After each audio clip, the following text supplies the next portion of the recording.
Bonjour à tous, bienvenue sur la chaîne Maître Pâtissier.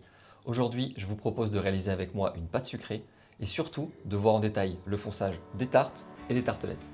On va voir ensemble les deux méthodes de fonçage, en une fois ou en deux fois, qui vous permettront d'obtenir des fonds parfaits. On passe tout de suite aux ingrédients.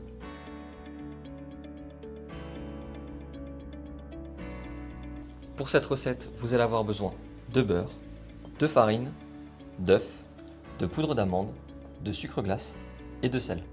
Bien sûr, vous retrouverez les quantités en description.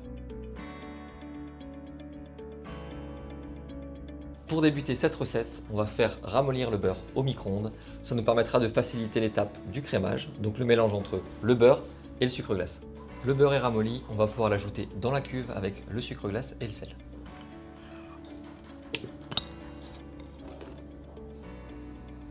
On peut l'installer sur le batteur avec la feuille.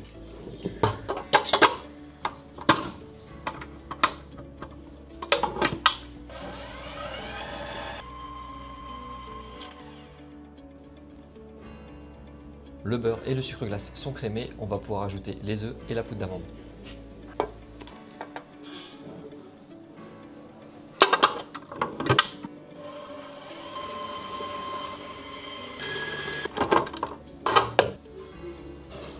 Lors de cette étape, si votre beurre ou vos œufs sont trop froids, la masse va trancher.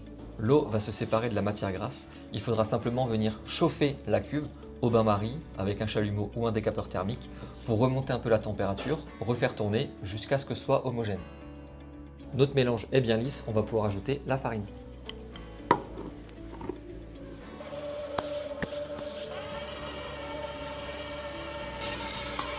À partir du moment où on ajoute la farine dans notre pâte, on va veiller à la travailler le moins possible au risque d'avoir une pâte qui va énormément rétracter à la cuisson et donc avoir le risque que les bords retombent et d'obtenir une pâte qui sera beaucoup plus dure, beaucoup moins friable et donc moins agréable à la dégustation. Ça y est, notre pâte sucrée est terminée, il ne nous reste plus qu'à la corner sur le plan de travail et passer à l'étape du phrasage. Le phrasage consiste à écraser la pâte avec la paume de la main vers l'avant pour la rendre homogène. Il ne nous reste plus qu'à filmer notre pâte.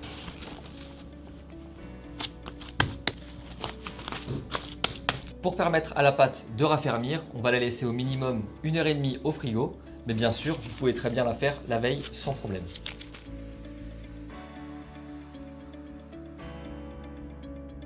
Pour permettre à la pâte de bien accrocher au cercle lors du fonçage et de faciliter son démoulage, on va enduire les côtés du cercle de beurre.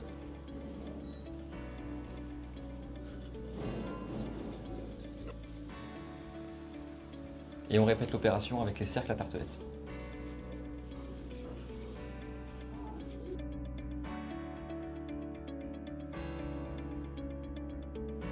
« 2h30 se sont écoulées, notre pâte a eu le temps de bien raffermir. On va pouvoir passer à l'étalage. Pour abaisser notre pâte, plusieurs possibilités. Le rouleau à pâtisserie traditionnel, qu'on peut accompagner avec des guides, ce qui va nous permettre d'obtenir une épaisseur constante. Ou enfin, et c'est l'option que j'ai choisie aujourd'hui, un rouleau à épaisseur avec des guides. Donc là, c'est des guides de 3 mm qui va nous permettre d'obtenir une épaisseur constante sans avoir besoin de cale. Pour éviter que la pâte ne colle au plan de travail, on va fleurer le poste, c'est-à-dire le fariner.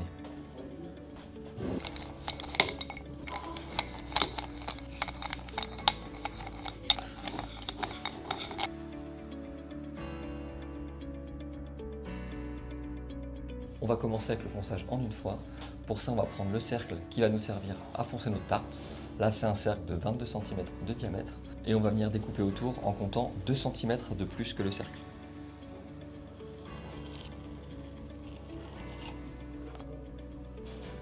Pour obtenir l'angle droit, il va falloir lever la pâte avec la main gauche et avec le pouce droit, venir la plaquer au fond du cercle contre les parois.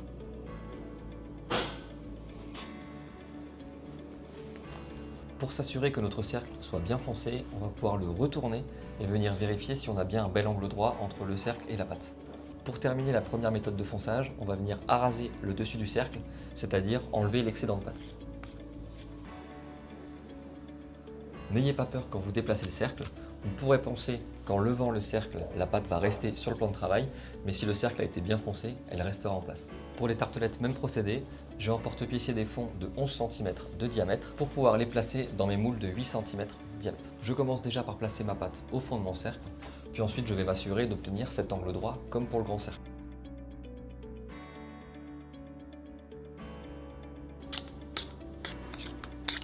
pour être certain que notre fond de tartelette soit bien foncé, on va pouvoir le retourner et vérifier qu'il n'y ait pas d'espace entre le cercle et la pâte.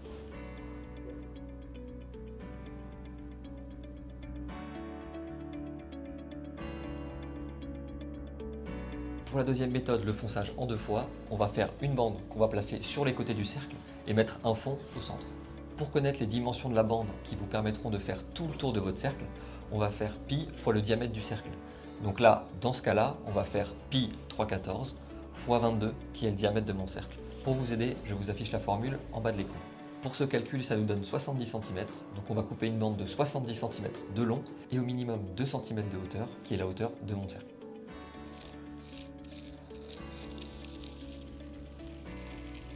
Pour les cercles à tartelette, ils ne font que 8 cm, donc on va répéter la formule. 3/14 fois 8, on va obtenir un peu plus que 25. Donc 26 de longueur sur 2 de hauteur.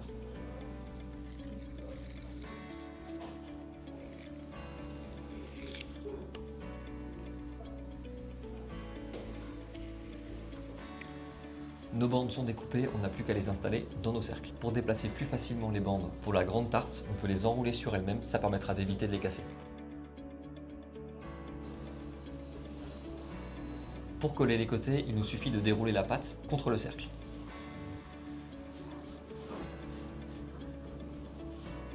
Une fois déroulé, on va couper en comptant une petite marge pour être certain que le cercle ne s'ouvre pas à la cuisson. Et on va pouvoir araser les côtés, donc enlever l'excédent de pâte. Et on répète l'opération avec les cercles à tartelette.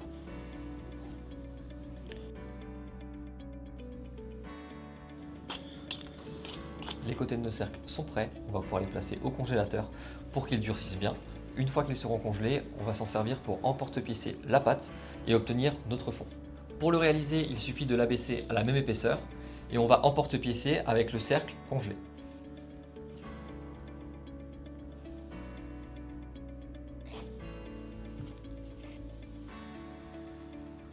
Pour les grands cercles, on va abaisser et emporte-piécer la pâte pour qu'on ait le même diamètre et on va le disposer à l'intérieur de notre cercle.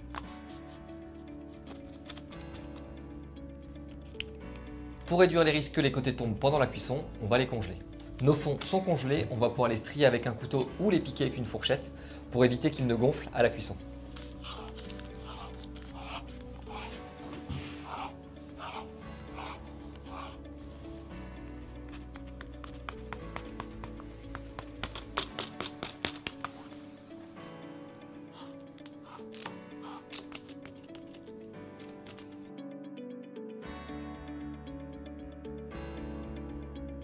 Pour la cuisson, peu importe le mode de fonçage, 160 degrés pendant approximativement 26 minutes.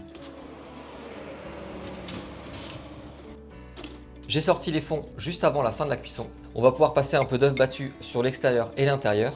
Ça va permettre d'imperméabiliser le fond de tarte et d'avoir une couleur un peu plus dorée.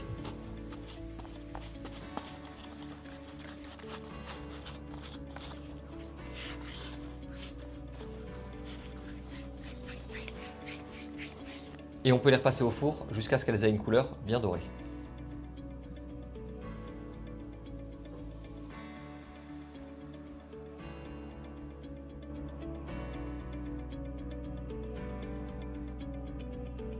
Les fonds de tarte sont restés 6 minutes dans le four à 160 degrés, ils sont bien dorés. On pourrait très bien s'en servir tel quel, mais pour les améliorer, on va passer un coup de râpe ou de microplane sur le dessus pour qu'ils soient plus réguliers.